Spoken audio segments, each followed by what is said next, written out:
The desert did not sound like the movies. It hissed, it rasped. It sang with the dry rattle of wind, scraping sand against metal and bone. On that afternoon, the sky sat white and heavy over the outpost, mirage heat rippling so hard it seemed the horizon breathed. Sergeant David Chen had learned the desert song, learned to count the seconds between mortar thumps, learned the way a birdless silence meant something was about to give. He knew the taste of dust in his teeth, the sour metal of fear that rose into his mouth and sat there, unchewed. He was 28 and older than his years. They were moving back from a routine sweep when routine peeled away. First came the crack that didn't belong to wind or insects or distant trucks. One rifle shot. Then the sudden swarm of more. The wall to their right spit chips of stone. Miller, too young and too pale for that much blood in his face, ducked. So fast his chin slammed the stock of his M4. Contact, right? Someone yelled, then everything became sound. The clatter of rounds off armor, the flat slap of feet finding cover, the hard cough of the machine gun that made men keep there. Heads down whether they believed in God or not. On me! David shouted, not because he expected them to hear, but because you said the words anyway. Reyes, Miller. Peel left. Doc, with me. They ran bent in that hunched, ugly sprint combat teaches you, as if staying lower might make you thinner. The alley they dove into offered a wall as old as dust and just as sturdy. The world reduced itself to there and not there, to the inches where your body was and the inches you begged rounds not to find. The air seemed to press down on them. Hot and close, and everything not nailed down became grit. Reyes cursed and pressed his forearm into his plate carrier. Blood leaked between his fingers and dotted the dirt. Through and through, Sarge. I'm good. Doc! David jerked his chin. Alvarez slid on his knees, yanked a bandage, moved like hands trained to be quicker than fear. Miller fumbled. His magazine, sweat slicking his palms. David slapped the boy's shoulder, a smack that meant you're still here. You're with me. He pressed his cheek to the wall and tried to count muzzle flashes.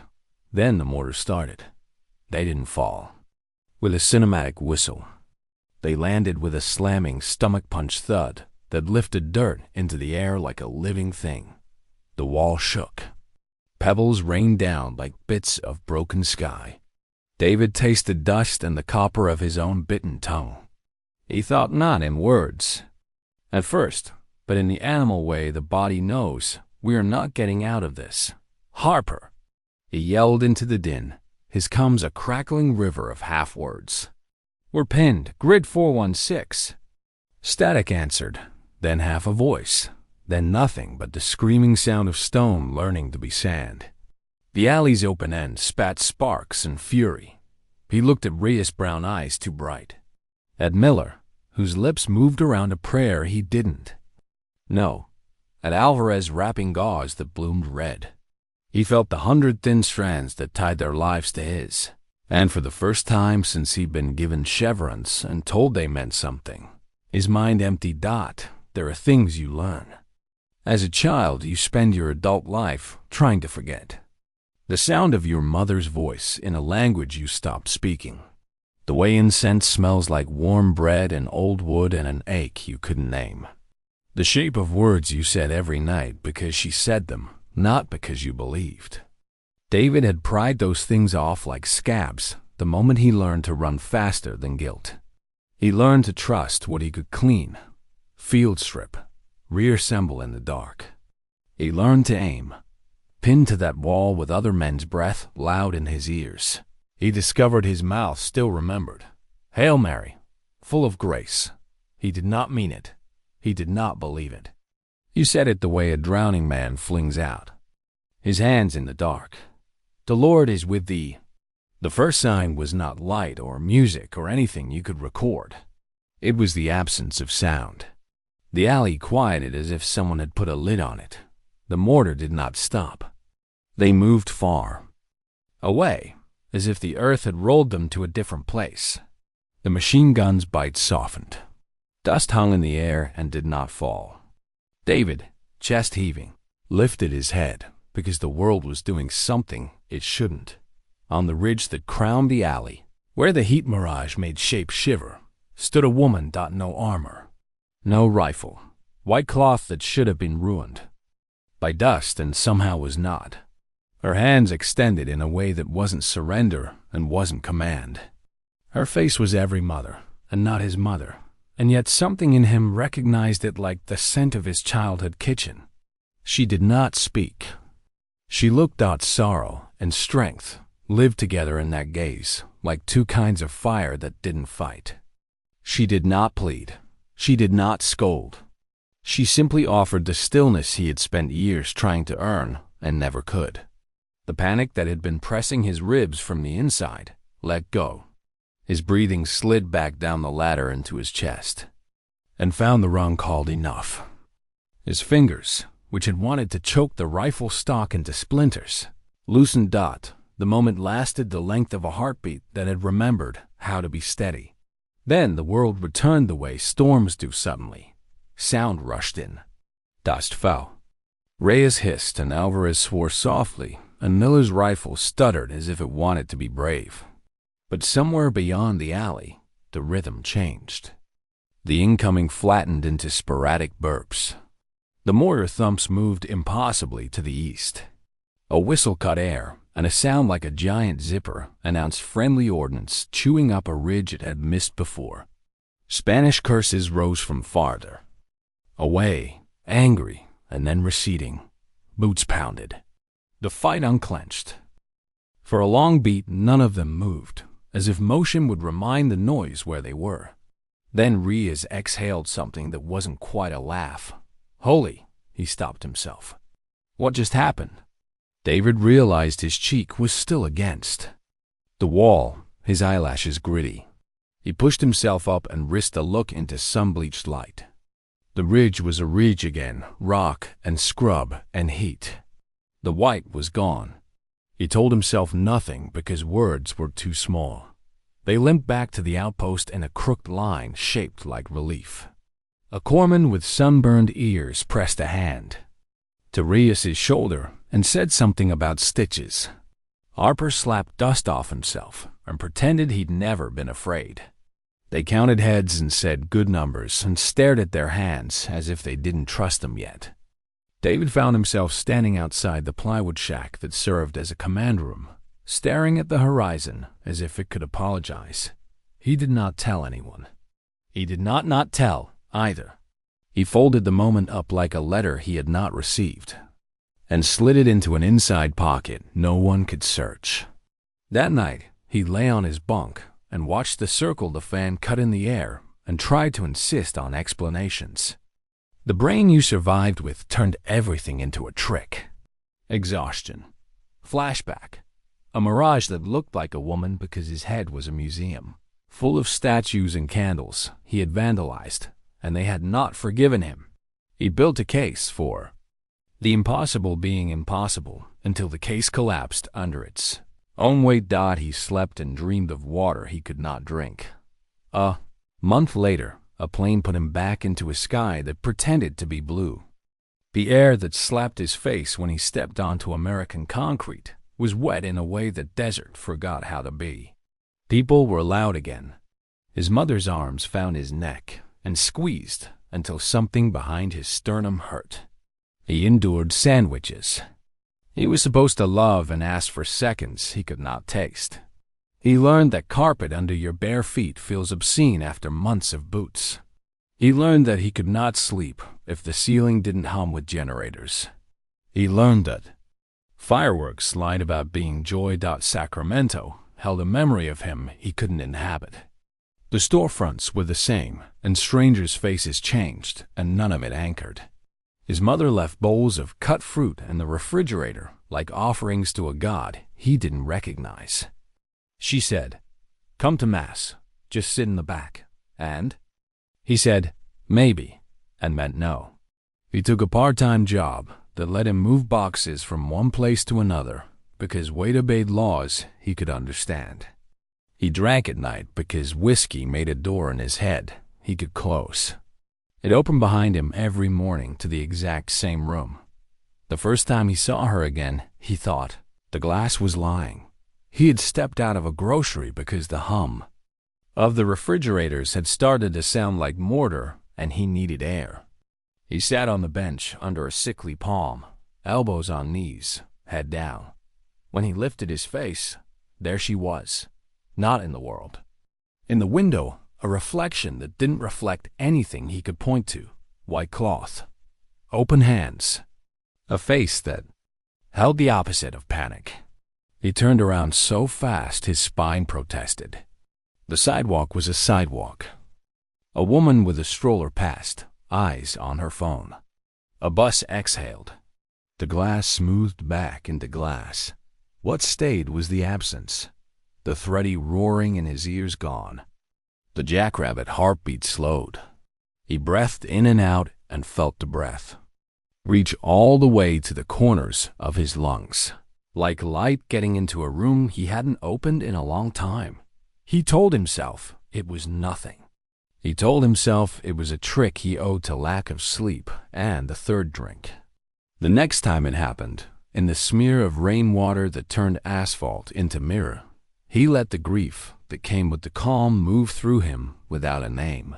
She did not speak. She did not demand. She changed exactly one thing, the belief that panic could not be interrupted. Weeks sagged by.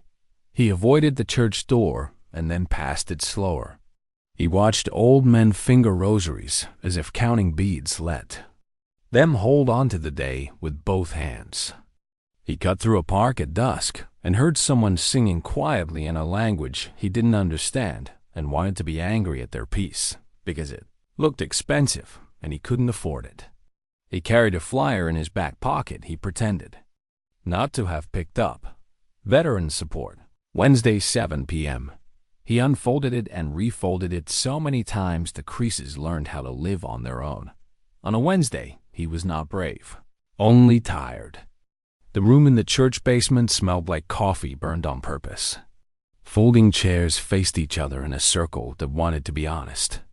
A whiteboard said, "Welcome" in handwriting that couldn't avoid being hopeful. The man at the door had a voice like an old radio and a collar that said he belonged upstairs. But he wore an old cardigan and shoes that creaked, which made him mortal enough.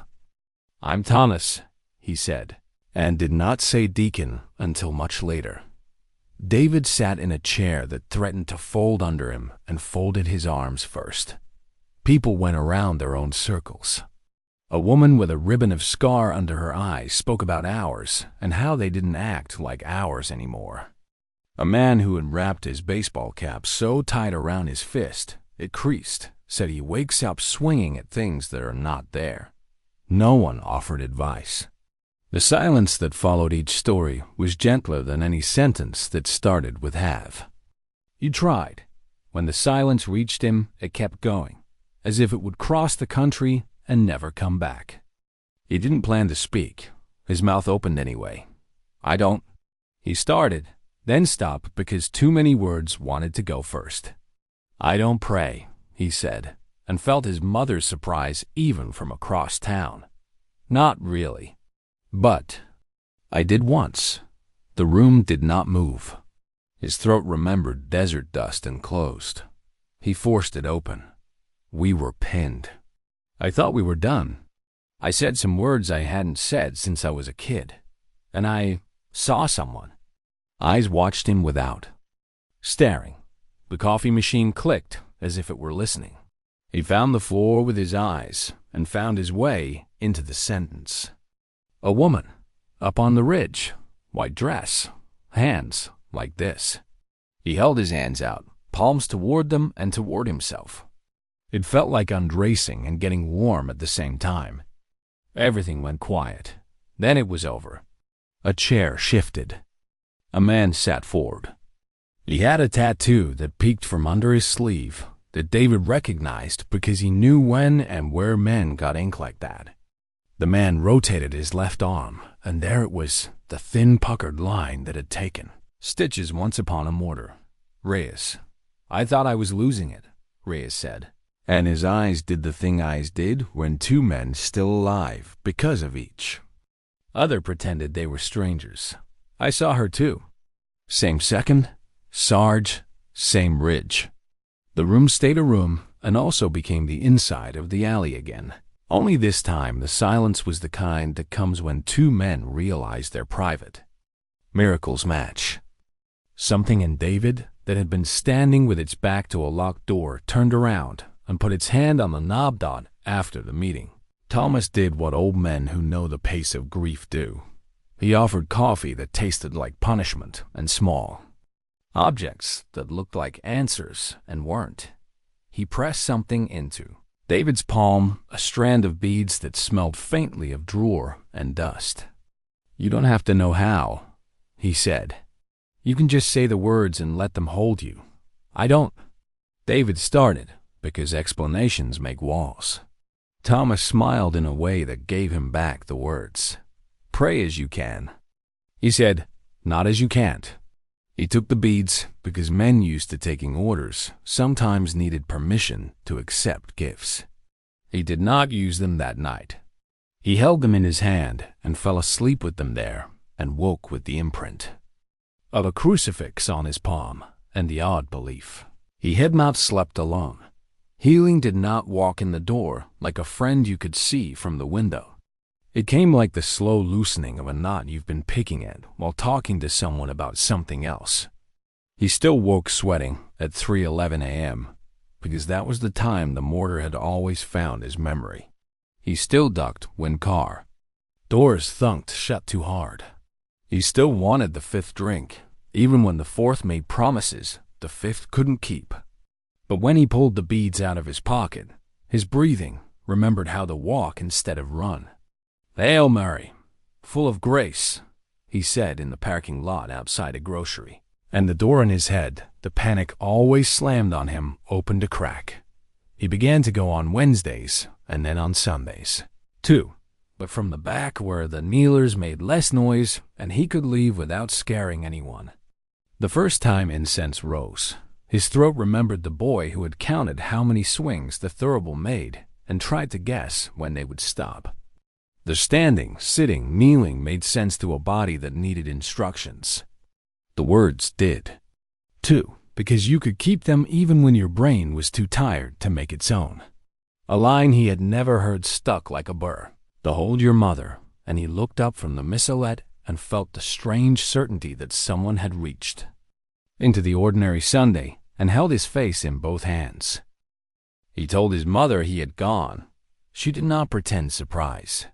She took a small box from a drawer she kept warm with recipes and photographs and grief and handed it to him like a relic from a life she had borrowed.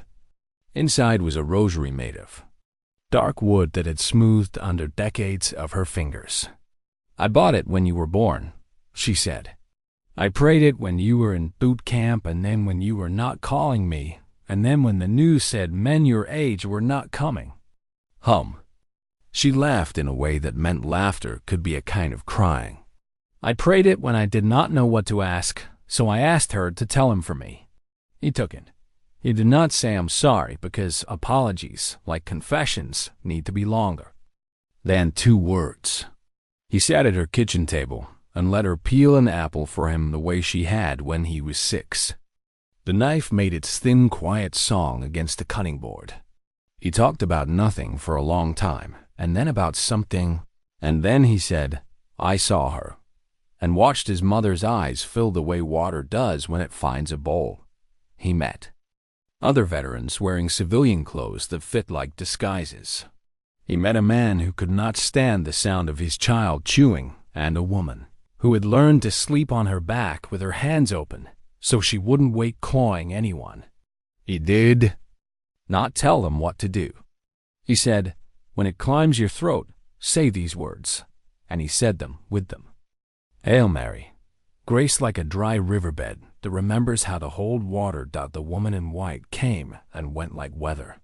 He would be crossing a street, and the glass of a cafe would suddenly contain her. He would think he saw her sitting on the last pew, head bowed, and then realized the only thing there was a shaft of sun that had learned to be merciful. Once in the V, a clinic mirror, he saw her hand on his shoulder, and the hand in the mirror steadied the one attached to his body. He stopped asking if it was real in the way things with chemical formulas were real. He learned to ask if it was true. And he learned that truth came with peace attached to it, like two seeds in the same pod. Reyes came to group more often. They ate tacos from a truck that had been there since their fathers were young. They did not talk about everything. They talked about dish soap and mortgage rates, and the way beer tasted different now, and how a normal Tuesday can feel like a mountain that asks your knees for too much. They sat in church side by side, and their silence was the kind men earned. In alleys far away, on a night in August when the air was thick enough to chew, he dreamed of the ridge, but without guns. He climbed the slope the way you climb stairs in childhood before you learn to be tired. At the top, she stood, exactly as before, only closer. He could see the texture of the cloth, the way light behaves around mercy. She did not speak with her mouth. The words arrived in him the way you remember a name you thought you'd lost. You are not alone. That is all. He woke with the sentence inside him like a vertebra. The men in the parish began asking him to talk. Not preach, Thomas clarified, as if he could hear a protest that hadn't left David's mind yet. Just tell them what you told me. He stood once at the back of the church hall with its bad acoustics and its coffee urn and told 6 men he'd seen a woman when he did not expect to live, and that she had made Panic forget his address. He told them he had prayed words he didn't believe, and belief had not been required. A man who had stared at the floor the entire time cried without noise. Another man said, I don't know how to say it. And David said, then say it. Badly and see if it works anyway. He gave away the cheap plastic rosaries from a box Sister Agnes kept by the door like peppermints. He kept his mother's wooden one in his pocket, like a handout in October. The charity asked him to visit a hospital ward where veterans went when everything else hadn't. The hall smelled like antiseptic, trying to pretend it was clean. A kid with a jaw he hadn't grown into yet sat at the edge of his bed, holding a paper cup like it was a passport. I can't stop it, the kid said, and his knee bounced so fast it was a blur. I close my eyes and it's not off. It's just on. Say these words, David said, and when the kid said he couldn't remember words, David said them into the air and let the boy hang on to them the way a fallen climber hangs onto a rope. He did not say the name Mary first. He said, full of grace, because grace is a word that yanks men back onto ledges. The boy's knee slowed. He slept that night. The nurse looked at David like he had shared a secret she'd been trying to learn. Not every visit went like that. Sometimes men looked at the beads like they were handcuffs and told him to go. Sometimes he had to stand in the parking lot afterward holding on to the top of a chain link fence, breathing like a man trying to blow out a birthday cake with too many candles. On those nights, he would drive past the church and see a candle still lit by the tabernacle and know he had not been asked to fix anything, only to show up on the anniversary of the firefight he did not celebrate. He went to the ridge because he could. He'd promised himself he wouldn't, but promises made against fear taste like metal when you keep them. The unit hadn't returned orders and paperwork, and time make maps you can't fold back up. He drove to a different hill on a different continent, a California place where brown land collected heat, and a white cross someone had put there struggled not to tilt. He climbed slowly. The city below tried to remember it was a river that had hardened into roads. He reached the top and stared into sky until sky became a person again. She did not appear. Wind did. It lifted the hair off his forehead and carried the smell of eucalyptus. He said the words out loud, not to summon and not to test, just because he could. Hail Mary, full of grace. He got to the end and added, thank you, and then stood there long enough for gratitude to change temperature inside him from too hot to hold into warm. Months later, Reyes texted him at 2:03 a.m. It was a photograph, shaky and half-blurred, a crib. The message under it said, "She came early. We named her Grace." David sat up in bed with his hands over his face and laughed, because sometimes stories end without a punchline and are still perfect. On a bitter January morning, a kid walked into group with a face so closed it looked welded. He kept his hoodie up and sat where he could watch the door. He didn't speak through 2 meetings. On the third, he said, "When you said she didn't say anything, just looked, did it feel like being forgiven before you knew what you'd done?" David swallowed because some questions sit you down. He said, "Yes," and the kid let the hood slide back 1 inch, and his shoulders dropped the same. The parish asked him to speak in the big church one evening in Lent. He stood on marble that had learned to reflect light and stared at windows colored with stories. The pews held men and women who would have understood if he had said nothing. He avoided language that had grown heavy with the years. He told them about a wall and dust, and a ridge and a sentence he had not planned to say. "I prayed badly," he said, and some people flinched and then relaxed because the word bad frees more men than the word perfect ever has. "I didn't mean it. I said it anyway. And mercy didn't wait for me to deserve it." He stepped down and stood at the side door afterward in case anyone wanted to tell him he'd done it wrong. A woman with hair the color of dandelions gone to seed touched his sleeve. "My boy," she said, then stopped.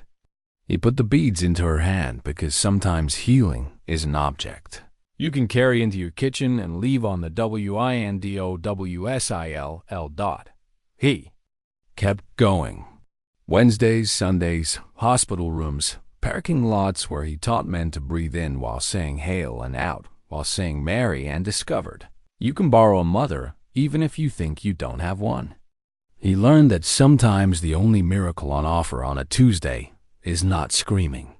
He learned that sometimes the only miracle on offer on a Thursday is finding the light switch in the dark without knocking over a chair.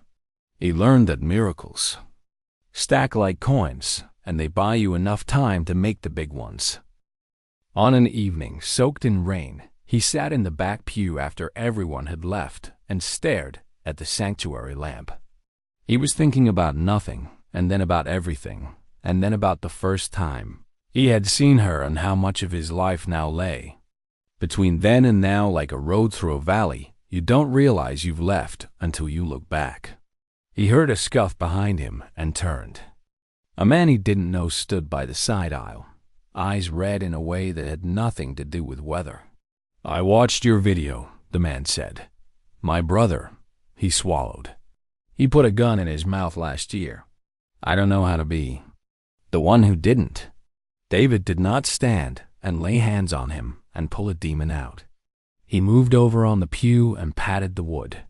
The man sat and stared at nothing like it was a job.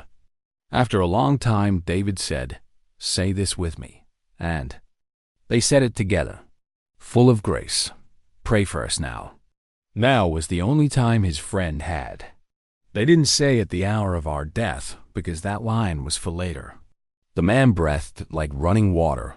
Learning how to be a lake. Spring found him tired in a way that felt like having done work, not like not wanting to wake up. His mother sent him home with leftovers that weighed more than their containers. He paid a bill early and felt like he'd stolen something, and then realized it was freedom he'd taken from no one. At a stoplight, he saw a girl in a stroller drop a doll, and a stranger pick it up and hand it back, and for a flashing second, he saw the white edge of a garment in the window of the drugstore and thanked God out loud without being embarrassed by his own voice. He still had bad nights. He still had to leave rooms where laughing got too loud and find air. He still wanted to say no when men asked him to be brave in ways that did not involve bullets. He learned to say yes anyway. He learned that saying the prayer when you don't mean it is different than saying it when you mean it, and both work. Because the sentence itself carries weight. He learned that belief grows like grass through concrete quietly, insistently, whether or not the concrete thinks it can. On Memorial Day, he stood at the edge of a cemetery that looked like a spreadsheet. Flags and lines. Names on stone that didn't capture laughter or the way a man's voice drops when he thinks he won't make it. Reyes stood next to him holding Grace, who was old enough to tug at the flag and not old enough to understand why. Her father took it gently out of her hand and tucked it back into the ground like a flower. They didn't speak because the dead require quiet. David looked across the rows and thought of the alley and the ridge and of a woman who had stood when he had not been able to, and realized gratitude had learned to live in him the way bones do, unseen and necessary. He would be asked later to explain it. On a podcast, in an article, in a conversation over all-day pancakes with a man who wanted to not be hung over tomorrow. Was it real? People asked, and he said the only thing that had never changed in him since that day. It brought me peace. I didn't have any. Then I did. He would say, because it seemed required. Another man saw her too, and that made it easier for them to believe. But what he did not say, unless someone asked gently, was the thing that made his throat tighten. She looked at me like I had always belonged to someone. One evening, he pulled into the church parking lot late because traffic thought practicing hell would be a fun way to spend an hour. A young man stood by the door with his hood up and his hands buried in his pockets like he wanted to hide inside his own body. He looked up fast when David's car door shut and then away as if eye contact were a dangerous animal. "You the guy?" he asked. His voice had blades in it. "The soldier who, sometimes," David said. "I don't." The kid stopped and tried again. "I'm only here because my sister made me." "Good," David said, because truth deserved to be welcomed. He fished in the glove compartment and pulled out one of Sister Anna's terrible plastic rosaries.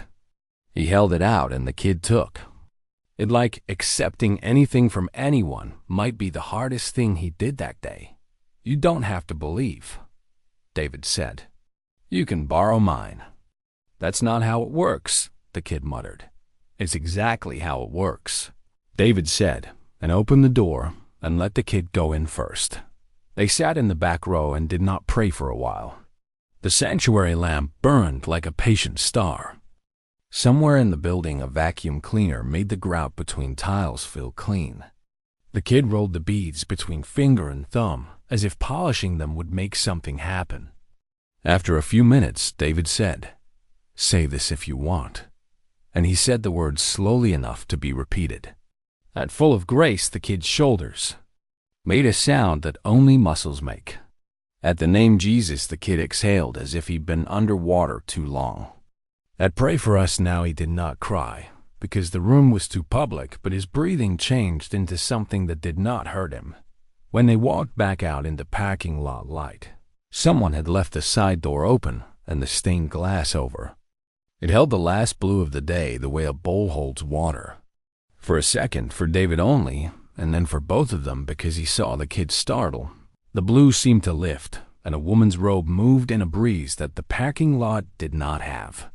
Hands open, a face that forgave them both for everything. They had already confessed, and everything they hadn't yet learned how. It lasted as long as a heartbeat learns to be steady. Then it was glass again and sky that wanted to be night, and the kid holding the beads so tight they would leave little circles in his palm. "Did you?" the kid started. "Yes," David said. They stood there for another minute, because leaving too fast sometimes breaks a thing you are trying to carry. Then they walked toward the night that would always need saving in small pieces. David's phone buzzed. His mother had texted a picture of a pot on the stove. "Come eat," the message said. He sent back a heart because men who forget to say thank. You sometimes need to say it without words. He slid into the driver's seat and sat for a moment, hands on the wheel, and let gratitude take up the space panic used to claim. He remembered the alley and a prayer he hadn't meant, and the way.